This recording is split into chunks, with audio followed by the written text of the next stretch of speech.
ತಿಳಿಸಿಕೊಡ್ತಾ ಇದ್ದಾರೆ. ಪ್ರಧಾನವಾಗಿ ಸಂಕ್ರಮಣದ ಫಲ ಎನ್ನುವುದು ತಿಳಿಸಿಕೊಡ್ತಾ ಇದ್ದಾನೆ.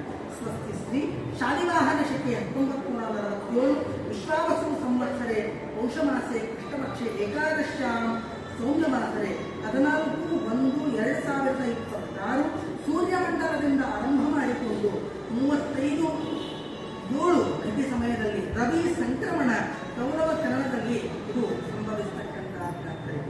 ವಾಹನ ಸಿಂಹ ವಾಹನ ಇರತಕ್ಕಂತಹದ್ದಾಗಿದೆ. ವೃಷಭ ಉಪವಾಹನ ಅತ್ಯಂತ ಪ್ರಯೋಜನವಾಗಿರತಕ್ಕಂತಹದ್ದಾಗಿದೆ. ಹರಿತ ವಸ್ತ್ರ ಅಂದರೆ ಹಳದಿ ವಸ್ತ್ರ ಧಾರಣ ಮಾಡಿರ್ತಕ್ಕಂತಹದ್ದಾಗಿದೆ. ಆಯುಧ ಖಡ್ಗವಾಗಿರ್ತಕ್ಕಂತಹದ್ದಾಗಿದೆ. ಚಂದನದ ಲೇಪವುಳ್ಳದ್ದಾಗಿರ್ತಕ್ಕಂತಹದ್ದಾಗಿದೆ. ತಾಮ್ರ ಪಾತ್ರದಲ್ಲಿ ಭಕ್ಷಣೆ ಎನ್ನುವುದು ಮಾಡತಕ್ಕಂತಹದ್ದಾಗಿದೆ. ಬಕುಲ ಪುಷ್ಪವೆನ್ನುವುದು ಧಾರಣ ಮಾಡತಕ್ಕಂಥವರಾಗ್ತಾ ಇದ್ದಾರೆ. ಸರ್ವ ಜಾತಿಯಿಂದ ಯುಕ್ತವಾಗಿ ಕನ್ಯಾಮಣಿಯಾಗಿ ರಜತದ ಆಭರಣವೆನ್ನುವುದು ಹೋಗ್ತಕ್ಕಂಥದ್ದಾಗ್ತದೆ. ಮೈತ್ರ ಉತ್ತರತಃ ಆಗಮನ, ದಕ್ಷಿಣೆ ಗಮನ, ಉತ್ತರದಿಂದ ಒಂದು ದಕ್ಷಿಣಕ್ಕೆ ಹೋಗ್ತಕ್ಕಂಥದ್ದಾಗ್ತದೆ. ನೈಋತ್ಯದಲ್ಲಿ ದೃಷ್ಟಿಯನ್ನು ಬಿಟ್ಟು ಭೂತ ಪಿಶಾಚಾದಿ ಚರಾನಾಂ ನಾಶ, ಭೂತ ಪಿಶಾಚಾದಿಗಳಿಗೆ ನಾಶವೆನ್ನುವುದು ಆಗ್ತಕ್ಕಂಥದ್ದಾಗ್ತದೆ.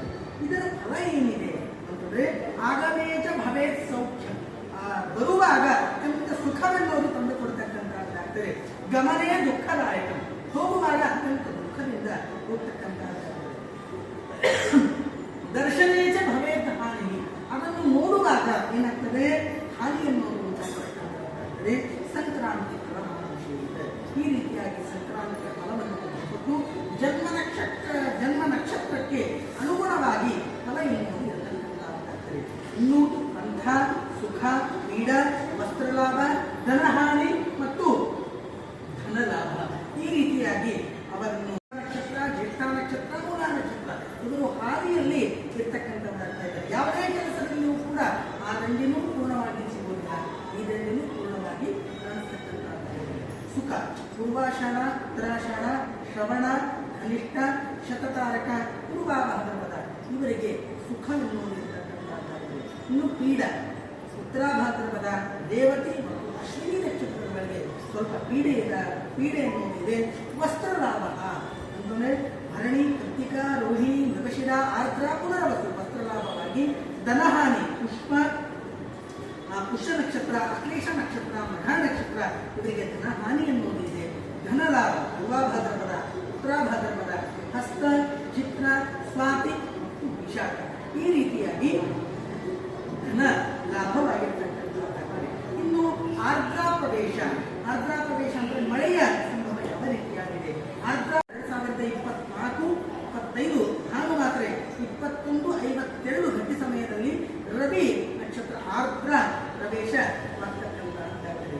ಈ ರೀತಿಯಾಗಿ ಆರ್ದ್ರ ಪ್ರವೇಶವೆನ್ನುವುದು ತಿಳಿಸಿಕೊಟ್ಟು 22 ಜೂನ್ 2025 ಬೆಳಗಿನ ಜಾವ 6:19 ಸೂರ್ಯ ಆರ್ದ್ರಾ ನಕ್ಷತ್ರದಲ್ಲಿ ಪ್ರವೇಶವೆನ್ನುವುದು ಮಾಡತಕ್ಕಂಥ ಇದ್ದಾನೆ. ಈ ರೀತಿಯಾಗಿ ತಿಳಿಸಿಕೊಟ್ಟು ಇನ್ನು ಉಪವಾಸದ ವಿಚಾರವನ್ನು ತಿಳಿಸಿಕೊಟ್ಟಿದ್ದಾರೆ.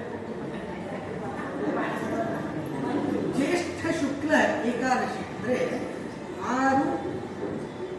6/7/2022 ಜೂನದಲ್ಲಿ 2 ಉಪವಾಸಗಳು ಅಂತ ತಿಳಿಸಿಕೊಡ್ತಾ ಇದ್ದಾರೆ. ಅದನ್ನು ಹೇಳ್ತಾರೆ ದೇಶಭೇದೇನ ಅಂತ ಹೇಳ್ತಾ ಇದ್ದಾರೆ.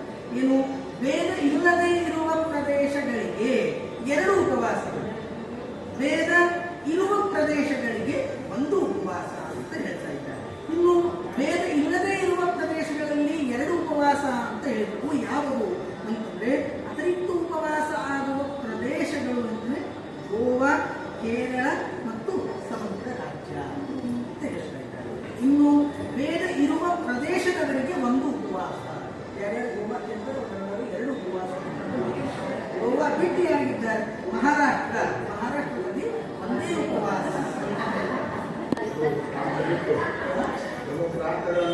ಅಂದ್ರೆ ಮುಂಬೈ, ಬಾಂದ್ರಾ, ಠಾಣೆ, ಪಾಲ್ಘರ್, ಅಲಿಬಾಗ್, ರತ್ನಾಗಿರಿ, ಚಿಪಳೂನ್, ಸಾವಂತವಾಡಿ, ಕೊಲ್ಹಾಪುರ, ಸಿಂಧುದುರ್ಗ ಜಿಲ್ಲೆ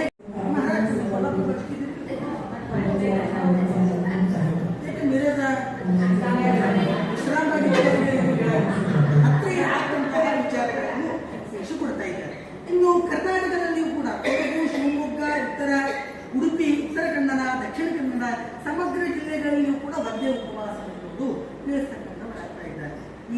ರೀತಿಯಾಗಿ ಅಂದರೆ ಈ ವರ್ಷ 2 ಉಪವಾಸ ಅನ್ನೋದು ಇಲ್ಲ ಅಂತ ತಿಳಿಸ್ಕೊಡ್ತಾ ಇದ್ದಾರೆ.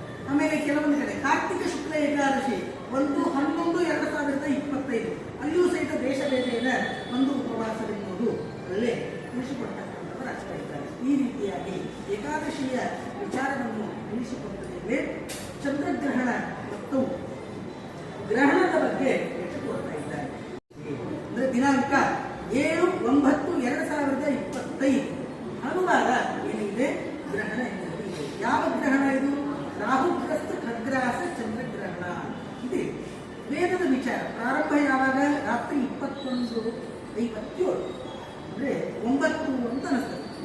ಮಧ್ಯ 23:42, ಮೋಕ್ಷ 1:27. ಒಟ್ಟಾರೆ ಗ್ರಹಣ ಇರೋದು 3 ತಾಸು 30 ನಿಮಿಷಗಳವರೆಗೆ ಇರ್ತದೆ. ಅದರ ವಿಚಾರ ತಿಳಿಸ್ಕೊಡ್ತಾ ಇದ್ದಾರೆ.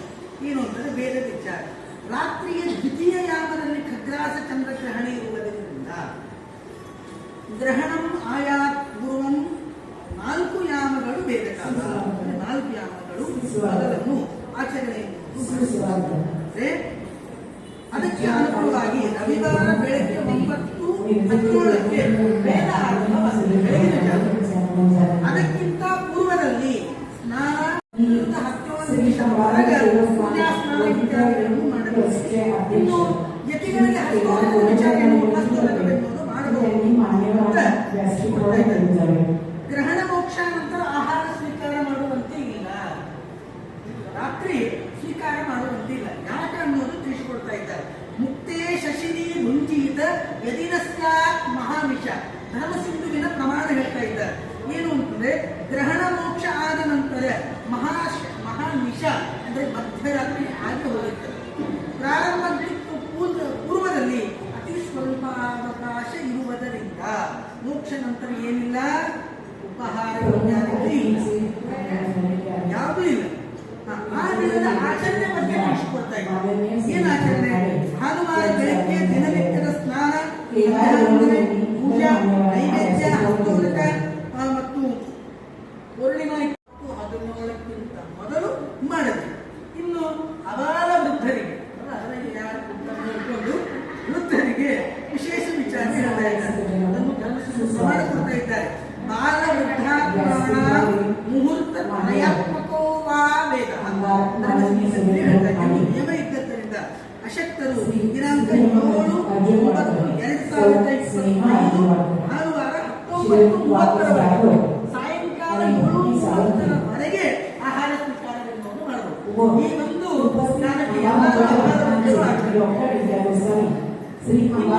ಶತತಾರಕ ಆ ಗ್ರಹಣದ ಮಿಶ್ರ ಫಲ ಶುಭ ಫಲ. ಈಗ ಶತತಾರಕ, ಪೂರ್ವ ಭಾದ್ರಪದ ಮತ್ತು ಕುಂಭರಾಶಿಯವರಿಗೆ ವಿಶೇಷವಾದ ಅನಿಷ್ಟವೆನ್ನುವುದು ಇರ್ತಕ್ಕಂಥ ವಿಶೇಷವಾದ ಸ್ನಾನ, ಜಪ, ದಾನಾದಿಗಳನ್ನು ಮಾಡಬೇಕು. ಇದು ಶುಭ ಫಲ. ಮಿಶ್ರ ಫಲ ಮಕರ, ಸಿಂಹ, ರಾಶಿಯವರಿಗೆ ಅಶುಭ. ಕುಂಭ, ವೃಶ್ಚಿಕ, ಕರ್ಕ, ಸಹಿತ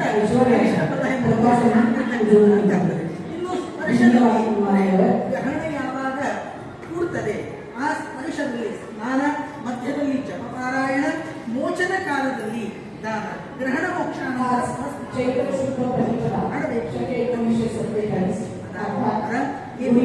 ಖಂಡಗ್ರಾಸ ಪೂರ್ಣಿಮಾ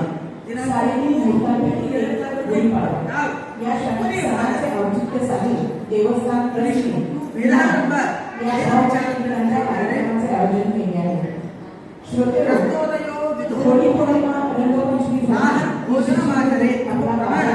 ಸರ್ವವಾಗಿ ಚಂದ್ರಗ್ರಹಣ ಇರುವುದರಿಂದ ಮಂಗಳವಾರ ಹಗಲು ಭೋಜನ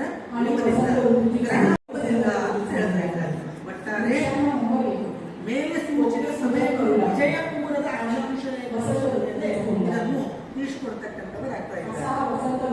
ಅದೇ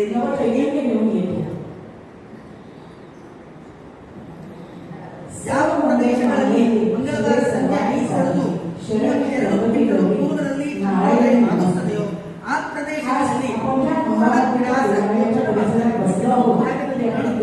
ಕೆಲವೊಂದು ಭಾಗದಲ್ಲಿ ಕಾಣುವುದಿಲ್ಲ. ಛಾಯಾಗ್ರಹಣ, ಅಂಗುಲಿ ಪ್ರಾಸ ಎನ್ನುವುದು ಅನೇಕ ವಿಚಾರಗಳನ್ನು ತಿಳಿಸಿಕೊಟ್ಟು ಪೂರ್ವ ಫಾಲ್ಗುಣಿ ನಕ್ಷತ್ರ ಸಿಂಹರಾಶಿಯವರಿಗೆ ವಿಶೇಷವಾದ ಅನಿಷ್ಟ ಎನ್ನುವುದು ಇತ್ತು. ಅವರು ವಿಶೇಷ ಸ್ನಾನ ಜಪದಾನಾದಿಗಳನ್ನು ಮಾಡಬೇಕು. ಶುಭ ಫಲ ಮಿಥುನ ರಾಶಿ, ಮೀನ ರಾಶಿ, ತುಲಾ ರಾಶಿ, ವೃಶ್ಚಿಕ ರಾಶಿ ಇವರಿಗೆ ಶುಭ ಫಲ. ಮಿಶ್ರ ಫಲ ಈಶಾನ್ಯ ರಾಶಿಗಳ ಆಯವ್ಯಯಗಳ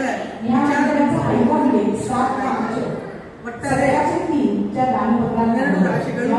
ಮೇಷ ರಾಶಿಗೆ 14 ಆಯವಿರುತ್ತದೆ, 11 ವ್ಯಯವಾಗಿದೆ. ವೃಷಭ ರಾಶಿ 8 ಆಯ, 5 ವ್ಯಯವಾಗ್ತಕ್ಕಂಥ. ಮಿಥುನ ರಾಶಿ 14 ಆಯ, 2 ವ್ಯಯ ಆಗ್ತಕ್ಕಂಥದ್ದು. ಕರ್ಕ ರಾಶಿ 8, 14, ಸಿಂಹರಾಶಿ 10 ಆಯ, 3 ವ್ಯಯ. ಕರ್ಕ ರಾಶಿ 14 ಆಯ, 2 ವ್ಯಯ. ತುಲಾ ರಾಶಿ 8 ಆಯ, 5 ವ್ಯಯ. ವೃಶ್ಚಿಕ ರಾಶಿ 14 ಆಯ, 11 ವ್ಯಯ. ಧನು ರಾಶಿ 11 ಆಯ, 2 ವ್ಯಯ. ಮಕರ ರಾಶಿ 5 ಆಯ, 5 ವ್ಯಯ. ಕುಂಭ ರಾಶಿ 5 ಆಯ, 5 ವ್ಯಯ. ಮೀನ ರಾಶಿ 1 ಆಯ, 2 ವ್ಯಯ.